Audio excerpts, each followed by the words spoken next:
The following story is true. The names have been changed at the request of the survivors. After all, this is a horror fiction podcast. PseudoPod, episode 767, for July 23rd, 2021. Death Has Red Hair by Gray Laspina. Hi there, I'm Scott Campbell, Associate Editor, Web Wrangler, and your guest host for this episode. I hope all of you are keeping your cool this summer. We tentacles here at PseudoPod Towers do not like the heat. It reminds us too much of boiling water. But we have plenty of ghosts generating cold spots, and most of the residents here are active during the night for, reasons. We hope that Death Has Red Hair by Gray Laspina will give you a chill up your spine.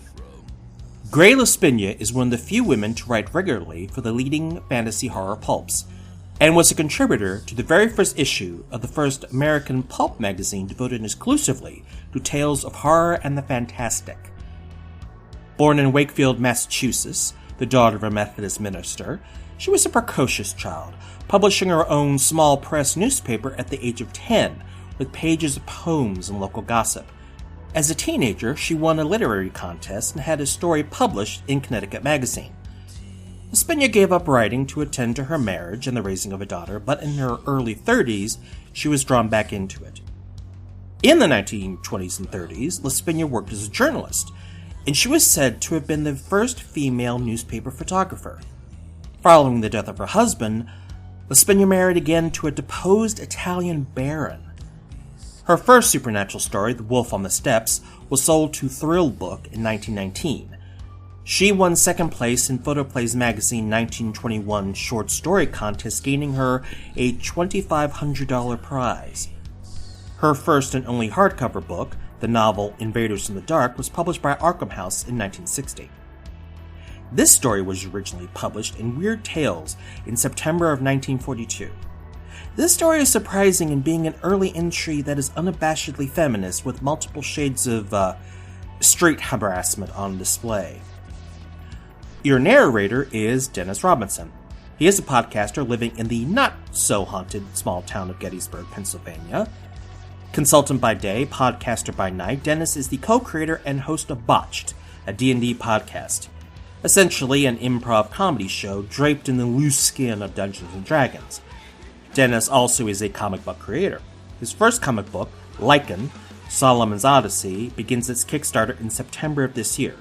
You can read updates on this series over at patreon.com/HiveHeadStudios for free.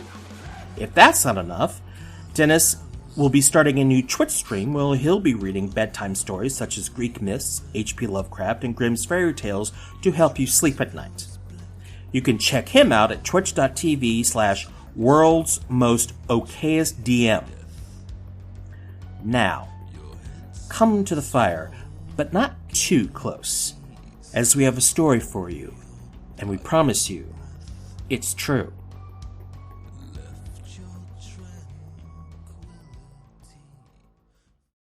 Death Has Red Hair by Gray Laspina, narrated by Dennis Robinson. We three men were hugging the open fire closely. The raw chill of that November night had closed in around us, and the blazing logs yielded grateful warmth. Peter Murray was leaning forward in his chair, looking absent-mindedly into the leaping flames that sent flickering shadows to dancing on the walls behind us. Hank Walters was staring at Peter, and I was watching both my guests with curious speculation that had risen in me since that afternoon's encounter. I could have sworn that Hank's black eyes held an expression at once envious and inimical as he bent his gaze dourly on Peter's handsome, perplexed young face. I was both dismayed and sorry, for the older man possessed a weapon that might cut the brightness out of Peter's life. Magda Farrar was his foster daughter and his ward, and to young Peter she symbolized and embodied everything desirable in life. "Come out of it, you two," growled I, irritated and uneasy at their silence. "This is a shooting party, not a wake." Peter's bright eyes turned from the fire. He met my gaze and chuckled. Hank's lowering face followed the young man's movement, then suddenly shifted uneasily. He must have noticed that I was observing his unguarded expression, for his mouth compressed tightly for a moment before he spoke. "Hell of a party," said Hank distinctly, "when a man can't chuck a pretty girl under the chin without having a fool youngster butt into his fun." It was out now. I regarded him with hidden dismay. The underlying currents of hidden emotion had forced their way to the surface and could no longer be tacitly ignored. I was furious at Hank for his lack of restraint. More than that, I had been, still was, just as disgusted at his behavior that afternoon as had been Peter. Being older than either of my two guests, I had, possibly, learned to be diplomatic, sufficiently so, at least, not to have thrust myself unnecessarily into a situation à deux, where my tactful absence would have been better appreciated than my presence. I had seen nothing, after all, but Peter's restraining hand on Hank's restive shoulder, and the disappearing swirl of a girl's abbreviated skirts and long cloak into a part of the woods where the low undergrowth was not yet entirely denuded of foliage. All I had heard had been Hank's exclamation coming almost directly upon the girl's scream. Peter must have been quick in his reaction. "Take your hand off me, you damned young cub!" had shouted Hank, with uncontrolled passion for which I did not at that moment entirely blame him. No man relishes the admonishing restraint of a youngster, in front of a woman particularly, no matter how much he may have deserved it. Knowing Hank's proclivities, I could reconstruct the scene fairly well. He must have come upon the girl before she realized his proximity and mischievously pulled off her pointed cap with the tassel that hung to her shoulder, confidently relying upon his vaunted masculine charm to smooth over the situation if it should unexpectedly turn toward the unpleasant. The girl had sprung to her feet, snatched for her cap, which Hank had thrust tormentingly behind him, whereupon she let out that eldritch scream, and the scream brought knight-errant Peter tearing out of the woods behind them to remonstrate with Hank, who had naturally resented the interference. The girl had taken advantage of Hank's momentary unguardedness to snatch vainly for her pointed cap, then had fled incontinently without it. With dismayed astonishment I had heard her scream, for it was not a scream of surprise. It was a cry of pure anger, of such depth and intensity that it started shivers running up and down my backbone. It was almost unhuman in its expression of thwarted fury, arousing in me a powerful curiosity to see this girl who was capable of such a strength of emotion. At the same time, I felt a dread of seeing her, as if she might prove to be more than my old eyes would care to take in. Peter told me, as we walked some distance behind Hank on our way back to my little shooting lodge. Hank strode ahead of us with a thunderous black countenance, a pointed, tasseled stockinette cap dangling from one hand. That the girl was, well, Judge, extraordinary, if you get what I mean. Can't say that I do, Peter. Now, if you were telling me that Magda Farrar was extraordinary, I suggested, smiling, but Peter shook his blond head impatiently. Magda, he explained carefully, but not unconvincingly. Now, this girl was, well, say, Judge, do you remember that Hans Christian Andersen story about the Earl King's daughters, who were beautiful before but hollow seen from behind? That girl's scream didn't ring hollow, Peter, I bantered. His blue eyes blazed with earnest fire. Judge Hollery, she made me remember those elf princesses. There was a something, he tried to tell me lamely, about her eyes and her whole expression. Elfish, unearthly, that wasn't, I can see that this wood nymph has made a strong impression upon you, my boy. As for a hollow back, Peter, her long cloak completely enveloped her, Judge. As for any impression, what I got wasn't pleasant. You see, she was absolutely white with fury at Walter's, and when she let out that scream, Peter actually shuddered at the mere remembrance of it. I felt sick. I confess it struck me that way, too, Peter, I conceded. Very strong personality, that young woman's. I mused thoughtfully. Walters had no business to snatch off a strange girl's cap, Peter criticized as he swung along beside me. Walters has a weakness toward all femininity, Peter, I murmured deprecatorily. who could know my own law partner as well as I. He means no harm, just his little failing, my boy. Just his failing? Repeated Peter sharply. It was his little failing that tortured and killed Magda's mother. I could not deny that. Everybody knew that Hank's peccadilloes on the primrose path had disillusioned and, yes, had broken Edith Farrar Walter's heart. She had literally died of a broken heart, induced by the crash of her house of dreams. Her own physician had told me, but that is another story. Still, you had no business interfering, Peter, I said gravely. Hank is an older man than you. Also, he is Magda's guardian. That last touched Peter, who started as if this thought, with its attendant interferences, came to him for the first time. After a moment's silence, he declared stubbornly, just the same, he had no right to pull off that girl's cap and keep it from her. A perfect stranger. Judge, I have a feeling that she won't let the matter drop. She'll get back at him. Poppycock, laughed I. Then I suppose that's her cap he's swinging at us like a red rag at a bull, quoth I, amused. Peter nodded. Judge, that girl had the most marvelous red hair I've ever seen in my life. It almost wasn't real. Why, it was like a mass of curling flames that tumbled, blazing, upon her shoulders when Walters pulled her pointed cap off. And do you know, it struck me that what made her furious was because he'd uncovered her wonderful hair and she couldn't tuck it out of sight again. Perhaps she was mortified at wearing it long when everybody else had shingled theirs. I suggested, too smartly perhaps, for Peter bestowed upon me a long look of acute scorn. There was something absolutely extraordinary about that girl's hair, he repeated inanely. You've said that before, Peter, I reminded him dryly. Extraordinary. You know, not quite normal. Peter seemed to be analyzing his sensations. As if it was all alive in every strand. Why, when he pulled off her cap, it was like uncovering the darting flame of a glowing torch. Very poetic, Peter. I wonder how Magda would relish such absorbed interest in this strange young woman's Titian locks. Magda's human, retorted Peter strangely. Now, this girl? And he began going over it again, as if he couldn't let the subject rest. And in that fashion we tramped along behind Hank, who strode blackly ahead of us, actually, in his preoccupation slamming the large door shut in our faces when he'd entered.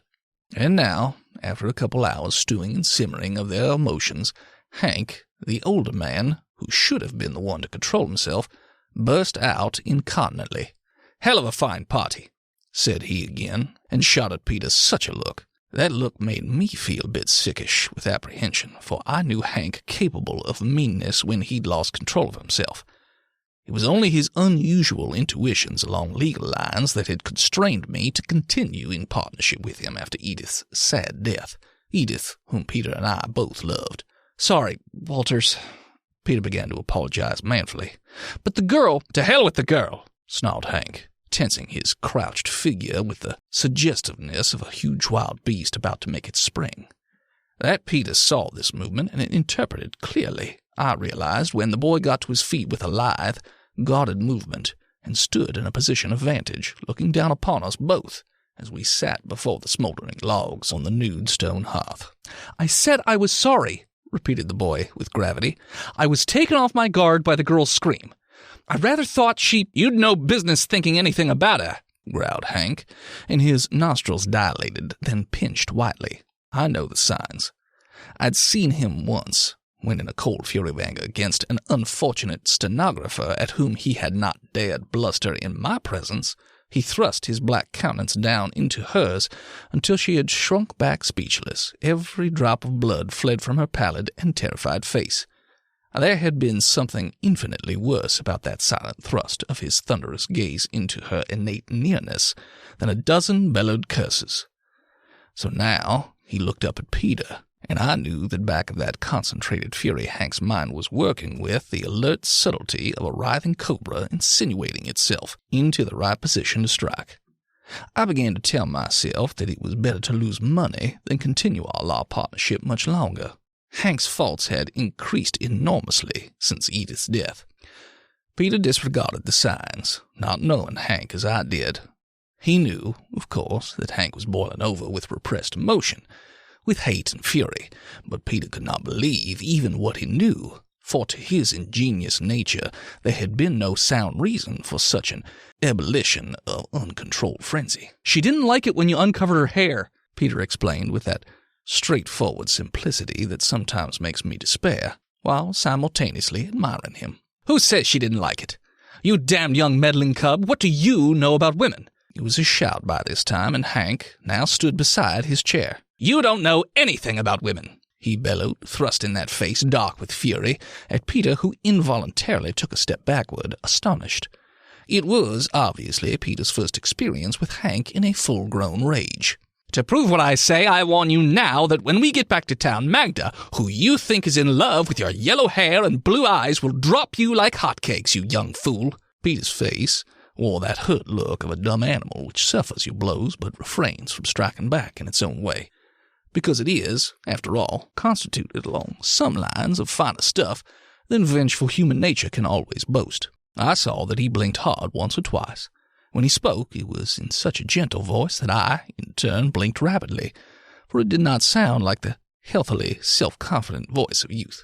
"I don't think it's just, well, fair, to bring her into this, Walters," said Peter in that low, almost ingratiating voice. "Really, we were discussing—" "I'm telling you that you think you know women and imagine her in love with you. You don't know a damn thing about any woman, least of all my ward.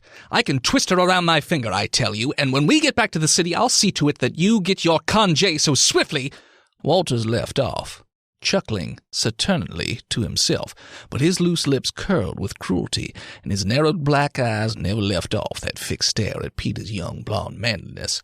Peter, however, slowly turned his stricken gaze to me. I knew then that this young blond Apollo was so lacking in the usual masculine conceit that he actually could not believe himself sufficiently attractive, sufficiently worthwhile to hold the beloved woman's loyalty. And no allowance was being made, apparently, for Magda's personal ideas on the subject. It was so astonishing, and to my keen sense of humor so absurd, that I must have failed to demonstrate in my expression the sympathy or the encouragement that Peter had been expecting from me. Hank blustered on triumphantly.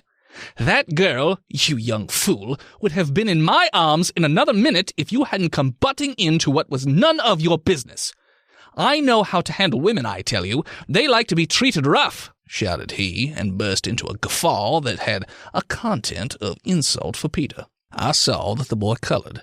I knew how tenderly reverent were his thoughts about his sweetheart, for once in a while he had dropped a chance remark that made me love him for his fineness. Hank had dug in deeply when he made that final observation. "That girl," all at once cried out Peter, as if he could not contain himself. "That girl would have killed you if she'd had a knife or pistol handy when you tore away her cap and tumbled her glorious hair down over her shoulders. Didn't you see how she tried to push it together and cover it with her hands?" For a moment my partner's dark hood lightened. A reminiscent smile flickered about his loose lips, drawing them into an expression of complacent irony. "Kill me, would she? Perhaps, but with kisses, fool." "Lord!" Peter jerked out in the throes of such sick disgust that he actually drew up his shoulders, nauseated at their revelation of Hank's character. His fury turned aside momentarily. Hank uttered an immoderate laugh, apparently at his own thoughts. Then he said to Peter, sudden chill descending into his words and manner, "At all events, young man, don't come hanging around my ward any more. I won't have it. Just don't like you, that's all." At the look of slight triumph on his face, I began to consider again that clause in our articles of partnership, which might be utilized in dissolving the business tie that bound us together. For down underneath I knew lay the direct will to hurt Peter Murray, and I feared that Magda, so slight and gentle and timid, would be wax in those cruelly clever hands, for Hank would stop at nothing. Peter's face, puzzled for a moment at this direct attack, grew slowly white. "You're rather unreasonable, Walters," said he, disturbed. "Miss Farrar and I are engaged, and I asked you not to bring her name into this disgustedly silly affair. Whatever your opinion of me, I wish you would honor that request, at least. Somebody ought to teach you your manners toward your betters," snarled Hank. His hands were shutting and opening and shutting again. "Not with my betters," disputed Peter quietly, but with a spirit. "My elders, Perhaps. I'd like to hide you for your insolence, roared my partner, and suddenly swung across in front of me with that heavy fist of his, which I caught just in the nick of time by flinging up my hand against his arm, so that the blow he had aimed at Peter went harmlessly into space. He recovered his balance with an effort and wheeled about upon me, where I sat quietly alert. "You may be my senior in the firm, Judge Wilcox," he cried out at me with pointed formality, "but that gives you no right to interfere in my personal affairs, any more than that young cub," Peter exclaimed sharply, so that we both looked at him in astonishment. "That girl!" "Where?" whispered Hank in a hoarse undertone. "At the window. She was staring in at us. At you," Peter replied, his voice also sinking into a low murmur. "Lord, how her hair blazes in the light from our file." "Didn't I tell you you knew nothing about women, you fool?" whipped out my partner, and smiled sneeringly at the younger man. Peter looked at him, his brows a straight line above his narrowed eyes. "She's followed me here," whispered Hank, whose low, triumphant laugh trembled as if with suddenly aroused emotion. "Excuse me, gentlemen, if I meet the lady outside, I have a faint idea that she would prefer to see me alone." And he smirked at us, licking his thick, loose lips with unctuous anticipation. I exchanged a quick look with Peter. The boy was very pale. Then he strode across the room and stood before the door. "Don't go," said he, barring the way. "Don't, Walters. I tell you, that girl's got it in for you. That girl hates you." A great laugh. Hank's head flung back as it issued thunderously from his pulsy throat. "Hates me? Me? You young whippersnapper. I give you my permission to follow us and find out for yourself how much she hates me."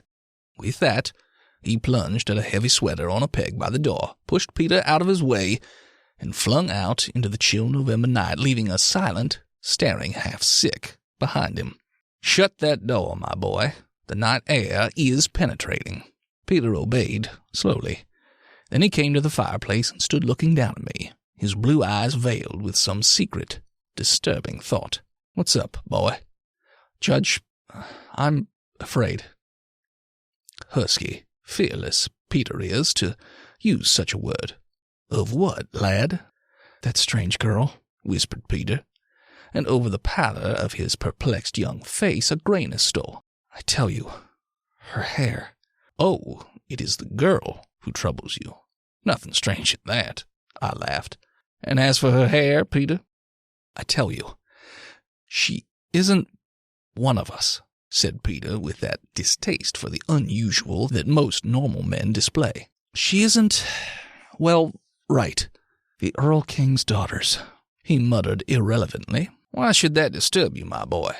If she isn't, we'll have our deeply disappointed friend back again in short time, and I think perhaps you'd better arrange to be asleep in bed when he comes in, to avoid any further quarreling." He shook his blond head slowly. Then, with a sudden ejaculation, he snatched for his cap and thrust it down upon his head. He pulled down a lumberjacket and began hurriedly pushing his arms throughout his sleeves. "Why, Peter, you're not going out?" I asked inanely. "See here, Peter, he's right when he says it's none of your business. And the girl followed him here." "That girl means to hurt him if she can," whispered Peter, his blue eyes looking wild in the fire's smoldering flicker. "Poppycock," I retorted tartly, for I saw where Peter's mood was leading us both, and the fire looked and felt good to me that cold night. "Just the same, I'm going to follow him. He said I might, didn't he?" "You know perfectly well he didn't mean it," I objected lamely.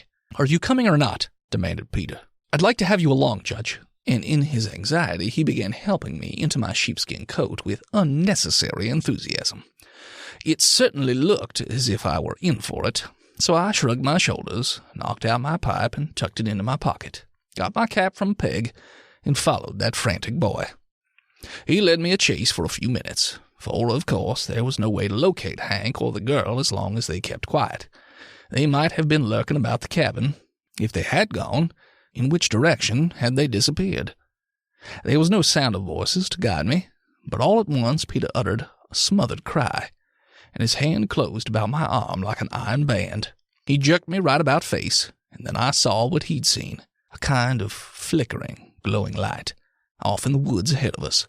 "That's her," said Peter ungrammatically, and his voice was actually trembling with some emotion I had neither time nor inclination to analyze at that moment. "What do you mean, that's her?"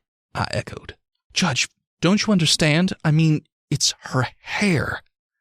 At that, I did give way to laughter that surged upward, shaking my diaphragm uncontrollably. "Peter," I choked, when I could at least get out a word, "the lady's Titian hair has certainly turned your head. It must be luminous, if that's it. Boy, you are absurd." "God," groaned Peter, his hand closed tighter than ever about my arm. "Judge, it's so horrible that I can hardly believe it myself. I daren't say it. Now, look, look!"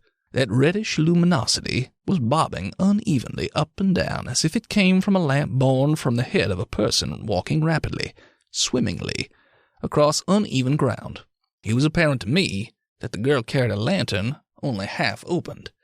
Quite natural for a young person wandering around the woods at night. Could it be possible, after all, that Hank Walters had good foundations for his belief in his attraction for women?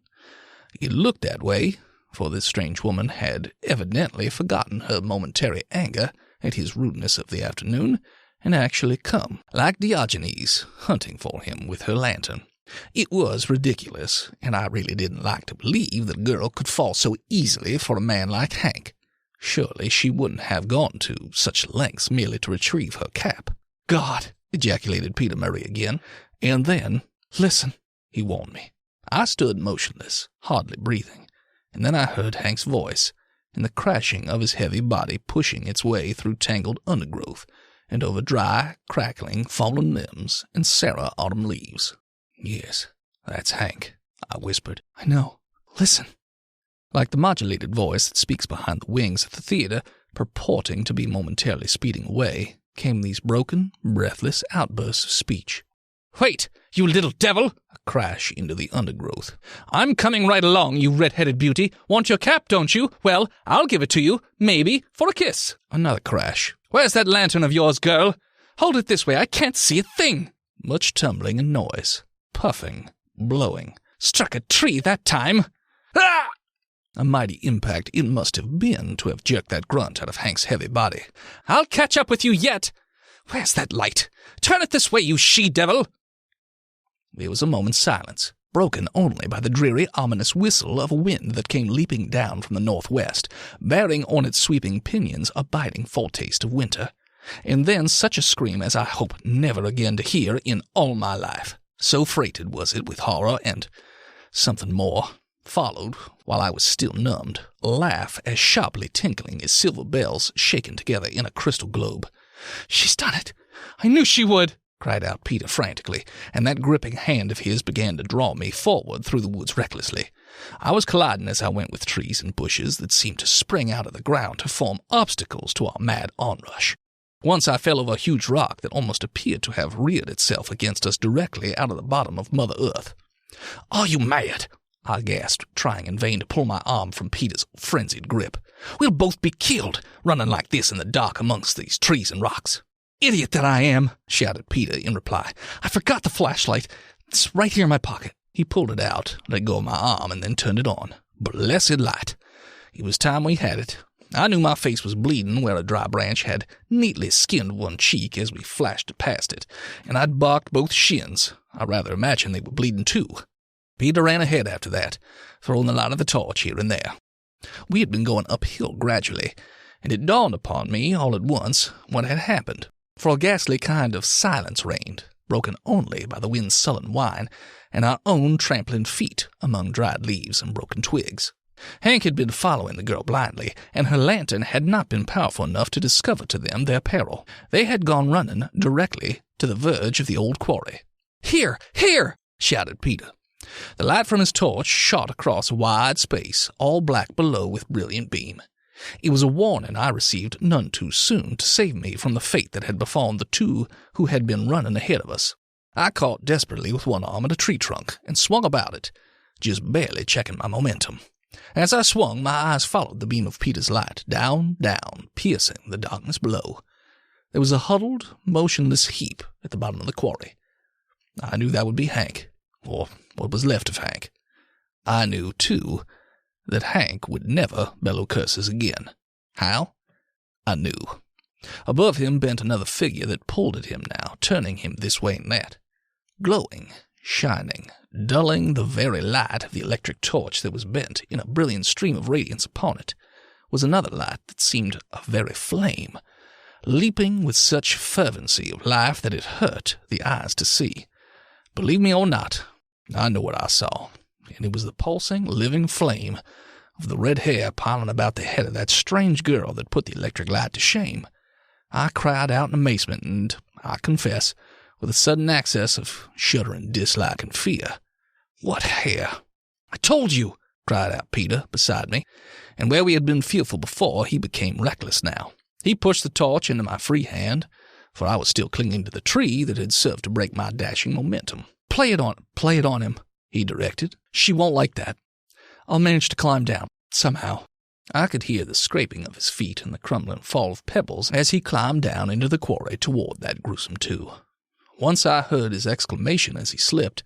In an access of anxiety for him, I served the torch to light his perilous way, and when I saw he needed it, held it upon him. But my eyes were drawn from him by the sudden spring upward into vivid, astounding brilliance of that strange girl's leaping flames of red hair, as if they showed off more in the darkness than in the torch's light.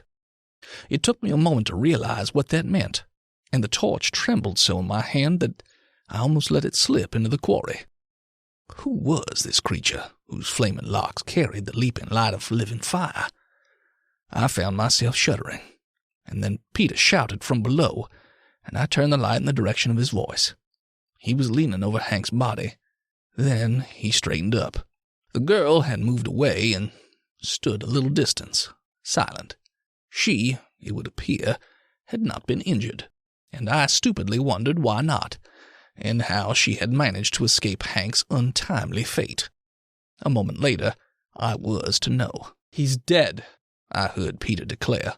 He was not speaking to me, for there was stern accusation in his voice. "You did it." "Why?" Her finger pointed downward.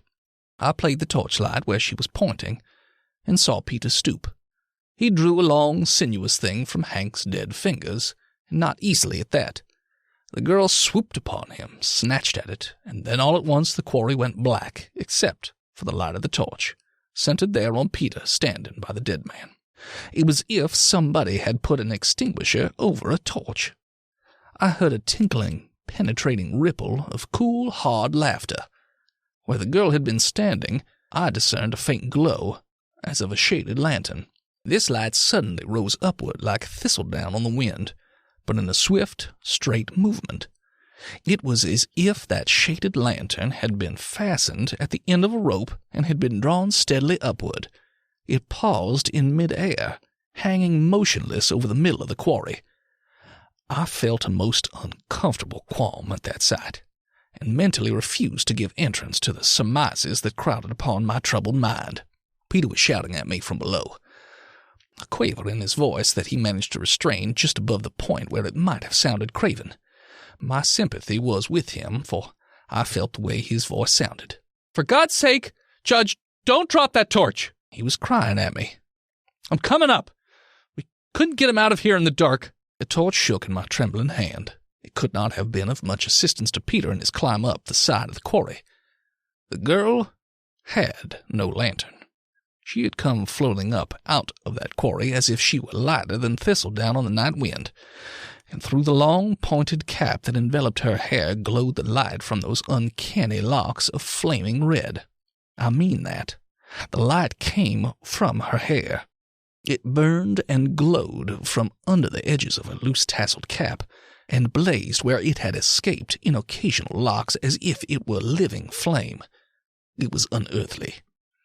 I was thankful when Peter scrambled to my side. "She's gone?" he asked rather than stated. I touched him, and he looked and saw what I was seeing. I could feel his sturdy frame shuddering, and, as we stared, she must have drawn the cap closer over her brows and tucked in those fiery, straying locks, for it was as if someone had pushed an extinguisher down upon a flaming torch. Only a faint glow remained, like decaying wood. Even that drifted away from us at last, like sea spume and moonlight, driven by a summer zephyr. but I had seen her face in one flashing moment, distinctly. It was unlike the face of any mortal woman I had ever looked upon. Something unearthly, elfish. Peter was right when he said, "Extraordinary!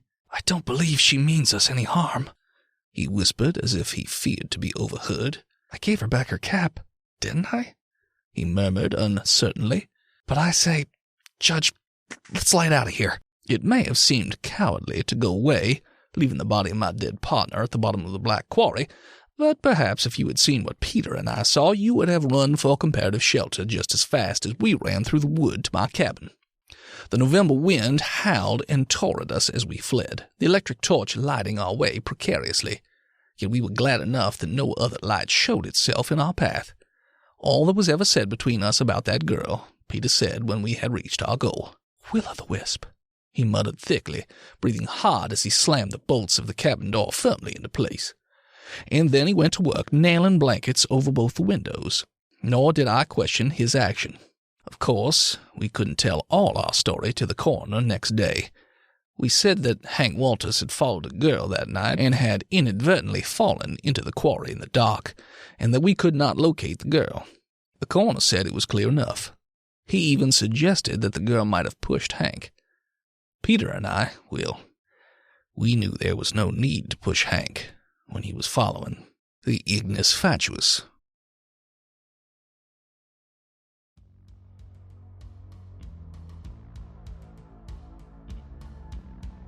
There's a lot going on with this story. First off, you have a story from 1942 talking about the overconfidence of a mediocre cishet white man, when that was just the default back then. Sure, hashtag not all white men, but being a dominating he-man was assumed to be what women wanted and what men wanted to be. You just have to look at Charles Atlas ads from the time to see that. But then you have the setting of the forest, where the modern societal rules are superseded with older, bloodier ones. The wise recognize this and show the proper respect, but guys like Hank just blunder in and think they're going to make Mother Nature their bitch. But as rising temperatures and raging wildfires affect us more and more, a lot of us are witnessing the horror in that folly. Then there's the horror of Peter, our Cassandra, trying so hard to penetrate Hank's thick skull that the girl he messed with was not happy and, more importantly, not of this world. We've all felt this frustrating horror when we yell at the screen, "Don't go in the basement!" or try to stop someone from drunk dialing their ex. It's that better angel telling you that even if they're an idiot or an ass, they don't deserve the horrific fate that awaits them. In the end, it's the devil at your shoulder that produces the final horror. The part of you looks at Hank's fate and thinks, is that it?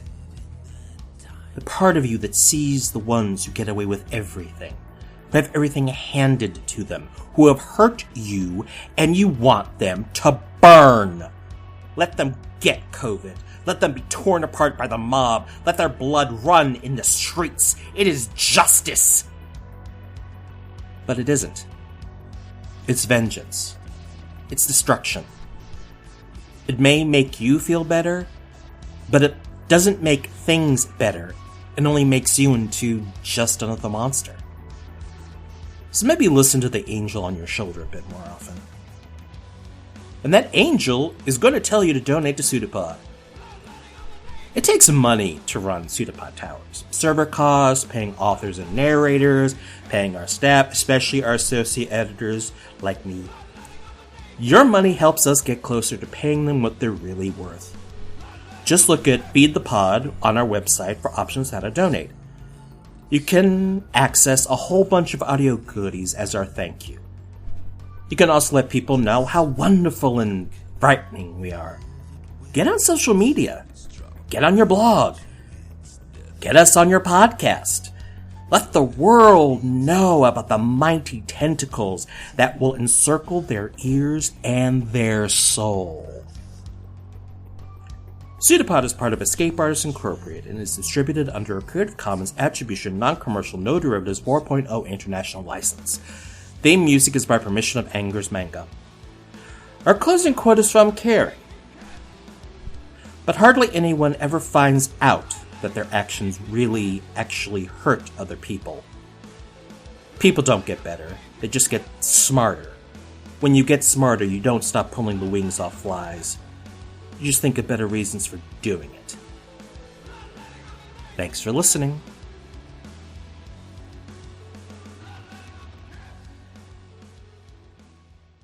It's a pseudopod. It's a big foot. It's all about podcasts these days.